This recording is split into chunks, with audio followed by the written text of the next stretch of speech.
നമസ്കാരം. പുതിയൊരു വീഡിയോയിലേക്ക് എല്ലാവർക്കും സ്വാഗതം. സ്വർണം പണയം വെക്കൽ ഇനി കടുകട്ടിയാവും. വായ്പയുടെ തിരിച്ചടവ് രീതികൾക്ക് മാറ്റം വരുന്നു.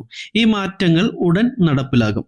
ഇതിന്റെ വിശദവിവരങ്ങളിലേക്ക് കടക്കുന്നതിന് മുമ്പായി ചാനൽ ഇനിയും സബ്സ്ക്രൈബ് ചെയ്യാതെ കാണുന്നവർ സബ്സ്ക്രൈബ് ചെയ്യുക, വീഡിയോ ലൈക്ക് ചെയ്ത് സപ്പോർട്ട് കൂടി തരിക.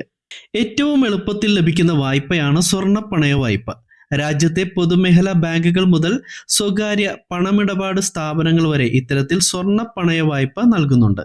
ഭൂരിഭാഗവും ഒരു വർഷത്തെ കാലാവധിയിലായിരിക്കും ബാങ്കിംഗ് സ്ഥാപനങ്ങൾ സ്വർണ്ണ പണയ വായ്പ നൽകുന്നത്. ഈ കാലാവധി കഴിയുന്നതോടുകൂടി പലിശയും മുതലും അടച്ച് സ്വർണം തിരിച്ചെടുക്കുകയോ അല്ലെങ്കിൽ പലിശ മാത്രം അടച്ച് അടുത്ത ഒരു വർഷത്തേക്ക് പുതുക്കി വയ്ക്കുകയോ ആണ് പതിവ്. എന്നാൽ വൈകാതെ തന്നെ ഈ രീതിക്ക് മാറ്റം വരും എന്നാണ് റിപ്പോർട്ടുകൾ സൂചിപ്പിക്കുന്നത്. ഇനി മുതൽ സ്വർണ്ണപ്പണയ വായ്പയ്ക്ക് പ്രതിമാസ തിരിച്ചടവ് രീതി അഥവാ EMI ആക്കാനാണ് ബാങ്കിംഗ് സ്ഥാപനങ്ങൾ തീരുമാനിച്ചിട്ടുള്ളത്.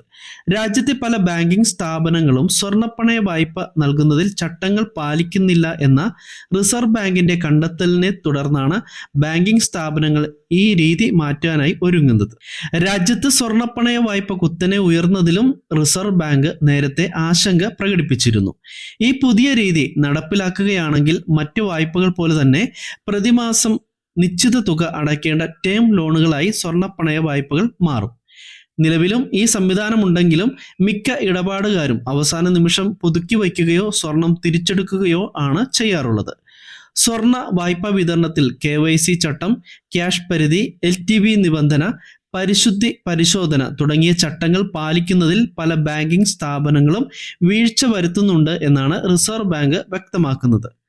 സ്വർണ്ണപ്പണയ വായ്പ തിരിച്ചടവ് EMI രീതിയിലേക്ക് മാറുമ്പോൾ ലോണുകൾക്ക് നിശ്ചിത തിരിച്ചടവ് കാലാവധി ഉണ്ടായിരിക്കും.